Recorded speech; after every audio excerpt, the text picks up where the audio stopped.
Paper leak है, paper out हो गए हो, तो बाद दिना में बड़े पेरेंट्स पे प्लस बच्चा पे बड़ी विचित्र स्थिति हुआ बाकी। और आज की चीज़ आज चल रही है कि यार पेपर इस तरह लीक हुए हो, पेपर बाहर आए हो, इस तरह के क्वेश्चंस मिला, तो यदि एक्चुअल में घटित हो जा तो कितनों बड़ो फर्जीवाड़ो उसका टाबरा के साथ अन्याय भी कितनों बड़ो उसका। अब यहाँ कहीं न कहीं एक लेटरल एंट्री कहीं न कहीं इस फर्जीवाड़े से कहीं न कहीं हो जाती तो निश्चित तौर पे आपका अच्छा कॉलेज एवरेज या बिलो एवरेज कॉलेज में भी जा सकता था। एग्जाम कराने में कोई अलग से ज़्यादा व्यवस्था नहीं करानी, फिक्स कैंडिडेट फिक्स हो गए, सेंटर भी उन्होंने फिक्स किया है, बच्चों को भी इतना ज़्यादा कहीं कि उस चीज़ में विचलित होने की आवश्यकता नहीं है। उम्मीद करता हूँ कि आपका रिजल्ट जो प्रेजेंट में बन रहा है उससे नीचे नहीं आएगा, उससे और बेहतर होगा। बनने के सपने को नई उड़ान।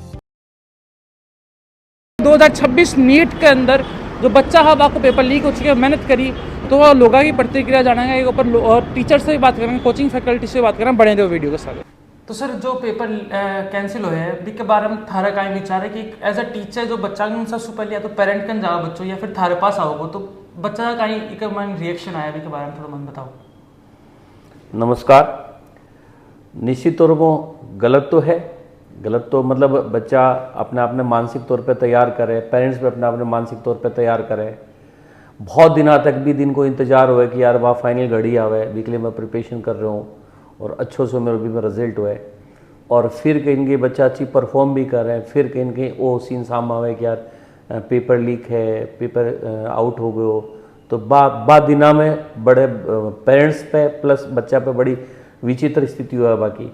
और फिर अंततः एक कंक्लूजन आ जाए कि एग्ज़ाम दोबारा होगी, तो एक बड़ो कठिन सो टास्क तो है और बच्चा निश्चित तौर पर इस चीज़ में बड़ा मानसिक तौर पर पीड़ित भी हुए, बड़ी समस्या भी कहीं की हर चीज़ में आवे। तो सर लेकिन एक दूसरो पहलू आ भी है कि यार आ चीज़ जैसे नहीं हुआ है और आज की चीज़ आज चल रही है कि यार पेपर इस तरह लीक हुए हो, पेपर बाहर आए हो, इस तरह के क्वेश्चंस मिला, तो यदि एक्चुअल में घटित हो जा तो कितनों बड़ो फर्जीवाड़ो उसका टाबरा के साथ अन्याय भी कितनों बड़ो उसका है। बाबी कहीं न कहीं एकदम सही बात है कि वो डिसीजन भी कहीं न कहीं एक फेयर तरीकों में एग्ज़ाम हो जा, हर जिस बच्चे ने मेहनत करी है तो उसके साथ उसको एक अच्छो परिणाम भी मिला है, तो निश्चित तौर पे वो तो एक सुखद क्षण हुआ है।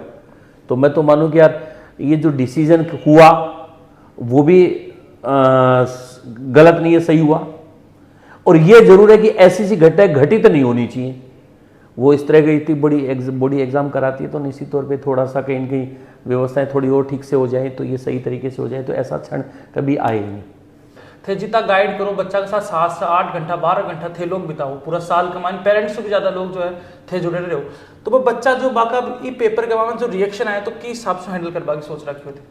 नहीं वो तो देखो मैं लोग भी हर चीज़ के लिए तैयार रहा कि कैसी भी स्थिति आती है तो मन बच्चा तो सपोर्ट करना ही पड़ेगा कि अब जैसे नया जैसे आ गया तो हम लोगों को बच्चों को दोबारा मानसिक तौर पे भी मजबूत करना पड़ेगा, बच्चों को नया शेड्यूल भी देना पड़ेगा, बच्चों को नई प्लानिंग भी देनी पड़ेगी और बच्चों को एक बार तैयार करना बहुत कठिन सा टास्क होता है क्योंकि बच्चा इस तरह का सा सीन होता है कि बच्चा अपने आप को एकदम रिलैक्स कर चुका होता है। दो तरह के बच्चे हैं, एक बच्चा जो कहीं की सेलेक्ट नहीं हो रहा था, उसने अपना कोई दूसरा एक एटीट्यूड बनाया होगा, दिमाग बनाया होगा, एक बच्चा जो अच्छा सेलेक्ट हो रहा था, अच्छी परफॉर्मेंस देने जा रहा था। ऐसी सी घटना होती है तो उसके लिए अपने आप को दोबारा तैयार करना बहुत मुश्किल का टास्क होता है।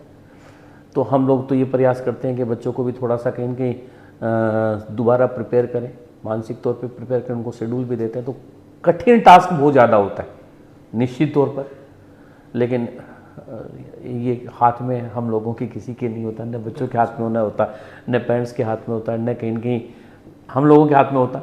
अब ये सब चीज़ें जो भी हैं इनकी। तो सर जो पेरेंट्स और जो बच्चा ये घड़ी से गुजर रहा है बा के लिए थोड़ा एक मैसेज अगर थे वो चाहो तो? बस मेरा तो मैसेज यही है कि यार मैं तो ये मानता हूँ, ऊपर वाले पे बड़ा बिलीव करता हूँ और मेरा तो यही होता है जो भी घटना घटित होती है सब अच्छे के लिए होती है। तो आप यही है कि ऊपर वाले पे भरोसा रखो और ये सोचो कि वो जो करना चाह रहा है वो कोई और अच्छा करना चाह रहा है। तो जो बच्चा कहीं की सेलेक्ट हो रहा था, अच्छा स्कोर कर रहा था, वो अपने आप को हतोत्साहित नहीं करे, बस यही सोचे कि यार ऊपर वाला मेरे को और अच्छा देना चाह रहा है। और ये निश्चित तौर पे कहीं की हर चीज़ के नेगेटिव और पॉजिटिव दोनों पहलू होते हैं। आप अपने दिमाग में नेगेटिव चीज़ें लाओगे तो कहीं की आप लोग अपने आप को दोबारा स्टार्ट नहीं कर पाते हो। तो हर चीज़ के पॉजिटिव पहलू आप सोचोगे तो आराम से कहीं की स्टार्ट कर सकते हो। बस सबके लिए मेरा ये है कि ये मान के चलो बेटा, आप लोग अच्छा कर रहे थे, आप सेलेक्ट भी हो रहे थे, लेकिन आपका जो स्कोर था उस पर कहीं एक अच्छा कॉलेज आप लोगों को मिल रहा था। अब यहाँ कहीं एक लेटरल एंट्री कहीं इस फर्जीवाड़े से कहीं हो जाती तो निश्चित तौर पे आपका अच्छा कॉलेज एवरेज या बिलो एवरेज कॉलेज में भी जा सकता था, तो नुकसान आपको ही था। तो आप कहीं इस चीज़ को लेकर कहीं अपने आप को तैयार करोगे यार, वाकई में कहीं अब मेहनत की कदर तो होगी। दोबारा एग्जाम कराएंगे तो निश्चित तौर पे ये एग्जाम अच्छे अंदाज से होगा। मैं ये उम्मीद करता हूँ व्यवस्थाओं को सोचते हुए कि यार अच्छी व्यवस्थाएं होंगी, तो निश्चित तौर पे कहीं उसी बच्चे को परिणाम मिलेगा जो वाकई में हकदार है। तो जो भी है अपने आप को हतोत्साहित नहीं करें, अपने आप को दोबारा बूस्टअप करें। अच्छी चीज़, जो सबसे अच्छी चीज़ है बच्चों के लिए, मैं ये बोलना चाहूँगा, ये डिसीजन बहुत जल्दी हो गया।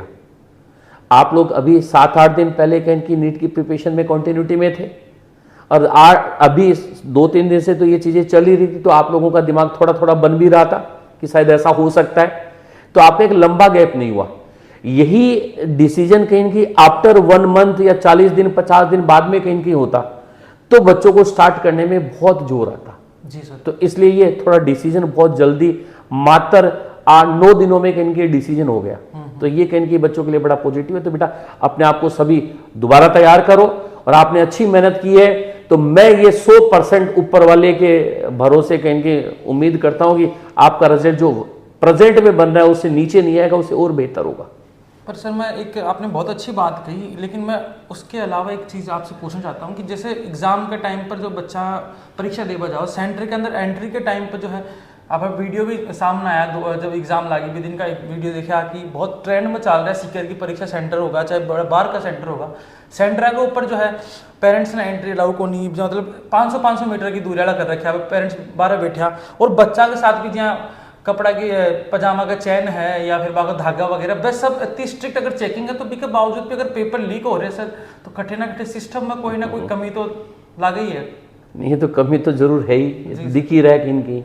हालांकि प्रयास जो भी एग्ज़ाम वगैरह कंडक्ट कराते हैं वो प्रयास बहुत अच्छा कर रहे हैं, बहुत अच्छा किया। जैसे अब की बात एनटीए ने कहीं पेपर में इस तरह का सा कहीं व्यवधान नहीं आए, तो ये बहुत सारे प्रयास करेंगे, नए नए इनोवेशन भी किए, सब चीज़ें की। हालांकि जैसे आप कह रहे हो कि ये वीडियो आते हैं तो बच्चों को या पेरेंट्स को कई ऐसी चीज़ें बुरी भी लगती हैं, लेकिन उनका प्रयास कहीं मैं ये मानता हूँ कि अच्छे के लिए होता है। लेकिन फिर भी देश बड़ा पॉपुलेशन वाला है, बहुत लोग कहीं इस देश में रहने वाले हैं, तो अलग अलग माइंडसेट के लोग बहुत तरह के होते हैं। तो जो चीज़ कहीं की व्यवस्था सुधारने के लिए होता है उसके पैरेलल कहीं की दिमाग लोगों का ऐसा भी चलता है इसको कैसे से तोड़ा जाए। बिल्कुल सर। तो वो ऐसे लोग भी कहीं होते हैं, तो वो कहीं कितनी कोशिश करो कुछ न कुछ जुगाड़ तो बैठा ही लेते हैं। शायद ऐसा ही कहीं विचित्र सीन है जिसके कारण ये घटनाएं होती हैं। तो सर ये जो वापस एग्जाम होने वाले हैं तो उनके लिए सेंटर सेम मिलेंगे या नहीं मिलेंगे? नहीं, ये एनटीए ने अभी अनाउंस किया है, बाकायदा अपने एक नोटिस में कहीं बताया सेम सेंटर होगा। जो सेंटर आपका अभी हुआ था वही सेंटर आपको मिलेगा, क्योंकि अभी इनको एग्ज़ाम कराने में कोई अलग से ज़्यादा व्यवस्था नहीं करानी। फिक्स कैंडिडेट फिक्स हो गए, सेंटर भी उन्होंने फिक्स किया है, बच्चों को भी इतना ज़्यादा कहीं उस चीज़ में विचलित होने की आवश्यकता नहीं है। सेम सेंटर मिलेगा, दोबारा आपको रजिस्ट्रेशन नहीं कराना पड़ेगा, दोबारा कोई फीस वगैरह नहीं लगेगी। सेम फीस के अंदर हो जाएगा। नोटिस में ये कहीं बाकायदा लिखा है। तो सर ये बताओ कि अब की बार जो मतलब एग्जाम डेट लगभग कितना दिन की लाग रही था बाद में अगर एग्जाम कंडक्ट करना है, वापस बच्चा जो ट्रैक पर आना पड़ता है? ये जैसे ये तो अभी जैसे अभी एनटी का नोटिस आया था आज, तो उस नोटिस में भी उन्होंने डेट नहीं लिखी। अब ये तो मेरे को तो पता कहाँ से हो सकता है, उन्हीं को अभी कंफर्म नहीं कि कब कराना है। तो सर अब बच्चों के लिए एक मैसेज दे वो चाहो कि प्रिपरेशन वापस स्टार्ट करो। बस ये है कि आप हर चीज़ के लिए प्रिपेयर हो, हर परिस्थिति के लिए प्रिपेयर हो। ये भी तैयार रहो कि यार एग्जाम विद इन 15 डेज, मतलब 7 दिन में, 2 दिन में, 3 दिन में, ऐसा तो मेरे हिसाब से नहीं पॉसिबल नहीं होता होगा। लेकिन एग्जाम कोई 15 डेज में भी हो सकती है, एग्जाम 30 डेज में भी हो सकती है, एग्जाम 40 डेज में भी हो सकती है। तो आप लोग कहेंगे इस चीज़ के लिए प्रिपेयर करो। और मैं यही मानता हूँ कि यार ये एग्जाम से, क्योंकि हम तो पीछे का जो हिस्ट्री है वो कहीं लोग देखते हैं, तो जैसे ये 2015 में भी नीट है वो दोबारा कैंसिल हुआ था, दोबारा एग्जाम कंडक्ट हुआ था। और जिस दिन वो सुप्रीम कोर्ट ने कहेंगे आदेश दिया था उसके बाद में कैंसिल हुआ था। जिस दिन आदेश हुआ था उसके 40 डेज बाद में ये एग्ज़ाम दोबारा कंडक्ट हुई थी। तो ये पीछे जो भी कहेंगे देखते हैं तो वहाँ ऐसा लगता है कि लमसम 30-40 डेज के बीच में एग्जाम्स कहेंगे कंडक्ट करा लेंगे। बिल्कुल सर। तो मतलब सर एक सर वो खेबो है कि एक तरीके से इसको निराश ना होके एक तरीके से मान लो मॉक टेस्ट की जहाँ परीक्षा दे के आया जरूर। वापस प्रिपरेशन हाँ। को टाइम मिलेगा आपको। जरूर 100% है। बिल्कुल। जैसे यही मानो आप लोग जहाँ भी पढ़ रहे हो, बच्चों को मैं ये मैसेज देना चाहूँगा, जहाँ भी पढ़ागा आप लोगों ने टेस्ट वगैरह खूब सारे दिए थे, तो ये मान के चल लो कि यार ये भी उसी का एक पार्ट था, और कहीं कि आप लोगों को रीटेक करने का मौका मिला है, और आदमी को रीटेक करने का मौका मिला है। जिस बच्चे ने बहुत अच्छा स्कोर किया, अब 720 जिसने स्कोर कर लिया उसकी तो मैं कह नहीं सकता, लेकिन जिसके एक सवाल भी गलत हुआ, 2 सवाल भी गलत हुआ, तो उसको कहीं ना कहीं ये टीस तो जरूर था कि यार काश मैं इसको नहीं करता, तो काश वाला कहीं कि मौका आपको दोबारा मिल रहा है। तो आप लोग निश्चित तौर पे बेटा अच्छा करोगे। बस अब मैं सबको यही मैसेज देना चाहूंगा, इफ बट को आप छोड़िए। क्या हुआ, अब हमारा ये काम नहीं है कि हम कहीं की व्यवस्था सुधारने पे अपना विश्लेषण करें, हमारा काम है केवल और केवल पढ़ना। तो बच्चों को ये है कि बेटा अपनी बुक्स को उठाइए, अपनी बुक्स को दोबारा रीअरेंज करिए, अपने आप को दोबारा मानसिक तौर पे तैयार करिए, सेटल करिए, और जो भी आप लोगों को जहां भी आप पढ़ रहे हो वहां जैसा शेड्यूल मिलता है उसको फॉलो करके आगे बढ़िए। निश्चित तौर पे आप लोगों को सफलता जो पहले मिल रही थी उसकी कंपेयर में मैं तो उम्मीद करता हूँ ज़्यादा अच्छी मिलेगी। धन्यवाद सर, एक बहुत ही शानदार मैसेज। जो नेगेटिव माहौल अभी चल रहा है अभी के अंदर सर की तरफ से बहुत शानदार एक पॉजिटिव डायरेक्शन दिखाई जा रही बच्चन। तो मैं उम्मीद करा सर का मैसेज द्वारा जो है थे लोग जो है थोड़ा सा मोटिवेट होगा और वापस जो है आपकी तैयारी शुरू करेगा। और मैं यह भी उम्मीद कर रहा है कि जो एक कांड के पीछे जो लोग हैं बन जल्दी से जल्दी जो है सजा मिले, और बाकी जो बच्चा है थे लोग तैयारी में लाग जाओ, क्योंकि जैसा सर बताया कि पहले भी जो अगर हुई तो 30-40 दिन के अंदर अंदर जो एग्जाम हो चुकी, तो थार लोग अगर हमें 30-40 दिन को एक्स्ट्रा मौका मान लो वापस मिले तो वापस देखे थे जो है और बेहतरीन जो है रिजल्ट आ सको। बाकी यहाँ खबर के लिए बने रहो झलको सीख रहे सागर। मेरा नाम रिपोर्टर राजू वाला। धन्यवाद।